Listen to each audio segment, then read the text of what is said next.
रात के 10 बज चुके हैं। द वॉइस ऑफ साइलेंस में प्रस्तुत है एक नई कहानी। कहानी का शीर्षक है सन 1972 की एक रात। बारिश का मौसम था। पिछले 24 घंटे से लगातार बारिश हो रही थी। नदी नाले उफान पर थे। शाम 5 बजे हमीद चाचा के घर से अचानक बुलावा आया। दरअसल हमीद चाचा की ससुराल सीलनपुर गांव में ही थी, जहां पर गंगादास की बुआ भी ब्याही गई थी। गंगादास ने मां और पिताजी को बिना बताए ही हमीद चाचा के घर का रुख किया। गंगादास के मां पिता 70 के करीब पहुंच चुके थे और वे चाहते थे कि गंगादास स्वयं घर का कर्ता धर्ता बन जाए। हालांकि उसकी उम्र महज 17 वर्ष थी। वह घर का इकलौता लड़का था, जो कि विवाह के 35 वर्ष बाद हुआ था। जैसे ही हमीद चाचा ने गंगादास को देखा, वे बोले, बेटा मैं अभी सीलनपुर से ही आ रहा हूँ। बहुत दिनों से बीमार तुम्हारी बुआ का आज सुबह सुबह इंतकाल हो गया है। वैसे मुझे आना तो कल था, लेकिन तुम्हारी बुआ के बेटों के कहने पर आज ही आ गया, ताकि तुम्हें भी खबर मिल जाए। कल सुबह सुबह उनका दाह संस्कार कर दिया जाएगा, क्योंकि 24 घंटे से ज्यादा लाश को रखने पर वो खराब हो जाती है। ओहो चाचा, अब तो शाम के 5 बज गए हैं और बारिश भी हो रही है, कैसे जाऊंगा? गंगादास ने कहा। देखो बेटा, खबर करना मेरा काम था। कैसे जाना है या नहीं जाना है, ये तुम देखो। हमीद चाचा ने दाढ़ी पर हाथ फिराते हुए गंभीरता से कहा। ठीक है चाचा, मैं माँ पिताजी से बात करता हूँ, देखता हूँ वे क्या बोलते हैं। खबर देने के लिए बहुत बहुत धन्यवाद, गंगादास ने कहा। घर पहुंचते ही गंगादास ने पिताजी से कहा, पापा सीलनपुर वाली बुआ अब नहीं रही। अभी अभी हमीद चाचा वहां से आए हैं। कल सुबह सुबह उनका दाह संस्कार होगा। पिताजी ने आसमान की तरफ देखा और गंभीर स्वर में बोले, लकवा मारने के बाद बेचारी ने बहुत दुख भोगा। उसके तीनों बेटे नालायक निकले। किसी ने भी ढंग से उसकी साल संभाल नहीं की। थोड़ा बहुत राम का छीटा छोटे वाले संतोष को ही था, उसी ने देखभाल की। बाकी 2 तो सब जमीन जायदाद हड़प करके अलग हो गए। अच्छा ही हुआ भगवान ने उसको उठा लिया। भगवान उसको स्वर्ग में जगह दे।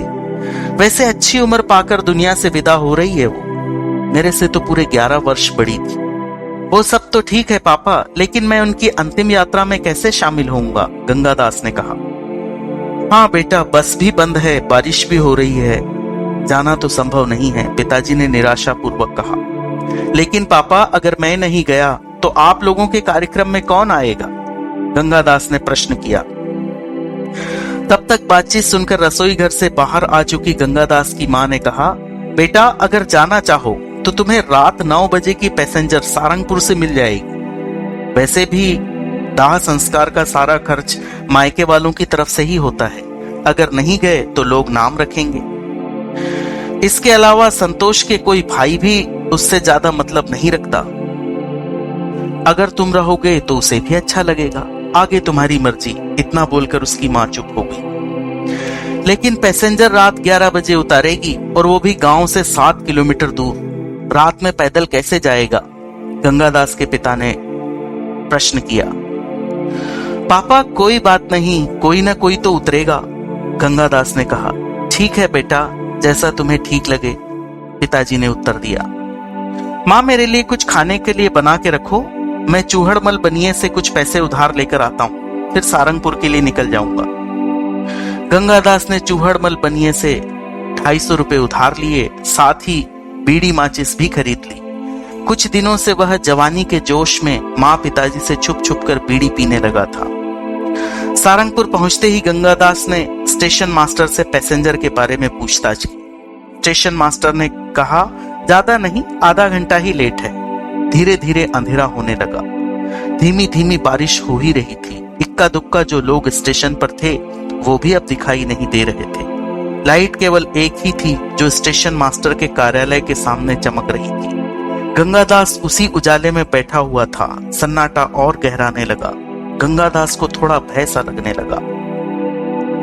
ठीक 9:30 बजे पैसेंजर के आने की घंटी बजी। घुप अंधेरे और सन्नाटे को भंग करती हुई ट्रेन की आवाज सुनाई दी और लाइट दिखाई दिया। ट्रेन में गंगादास बैठ गया। ट्रेन लगभग खाली थी। पूरे डिब्बे में 10-11 लोगों से ज्यादा नहीं थे। गंगादास अपने बचपन के दिनों के बारे में सोचने लगा। जब उसकी बुआ आती थी तो संतोष और वह कितनी मौज मस्ती किया करते थे। नदी में 7 घंटों तक नहाना, पेड़ से आम तोड़ना।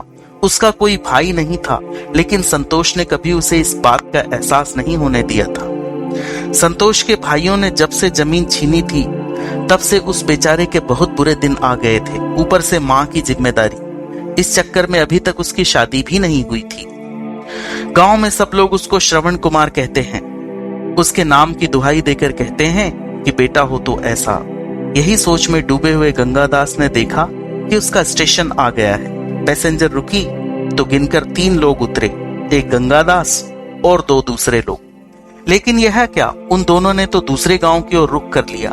अब गंगादास को 7 किलोमीटर का रास्ता अकेले ही तय करना था। रात के 11:15 बज चुके थे। बारिश की बूंद बंद न थी। अंधेरा इतना अधिक था कि पेड़ पौधे तक दिखाई नहीं दे रहे थे। पानी की बूंदों के गिरने की आवाज के अलावा कुछ और सुनाई नहीं दे रहा था। इस गहन सन्नाटे में उसे बहुत डर लग रहा था, जिसको वह कम करने के लिए बार बार बीड़ी जलाकर पी रहा था, जिससे बीच बीच में कुछ थोड़ा उजाला हो जाता था। बार बार वह जेब में हाथ डालकर 250 रुपए टटोल कर देख लेता था। सीलनपुर अभी तकरीबन 1.5 किलोमीटर दूर था, लेकिन उसका भय कम होने का नाम नहीं ले रहा था। अचानक उसे एक डरा देने वाली आवाज सुनाई दी। रुको वहीं पर, भागने की कोशिश की या कोई चालाकी की तो तुम्हें कुल्हाड़ी मार देंगे। लेकिन तुम कौन हो और क्या चाहते हो? गंगादास ने किसी तरह कुछ हिम्मत जुटाकर कहा। देखो, हम तुम्हें कोई नुकसान नहीं पहुंचाएंगे। तुम्हारे पास जो भी रुपया पैसा या सामान है वो हमारे हवाले कर दो। गंगादास भय के मारे कांपने लगा। विचार शून्य हो गया। हमें तुम्हारी तलाशी लेने दो, उसके बाद हम तुम्हें जाने देंगे। गंगादास समझ चुका था कि वह चोरों से घिर चुका है। संख्या में वे 2 मालूम होते थे। घबराहट में गंगादास ने कहा, जी मेरे पास सिर्फ 250 रुपए हैं, ये तुम ले लो और मुझे जाने दो। बाकी मेरे पास कुछ भी नहीं है। तुम्हारे पास क्या है और क्या नहीं है ये हम तलाशी के बाद देखेंगे, एक चोर ने कहा। चोरों को उसने 250 रुपए दे दिए, लेकिन उनमें से एक चोर उसकी तलाशी लेने लगा।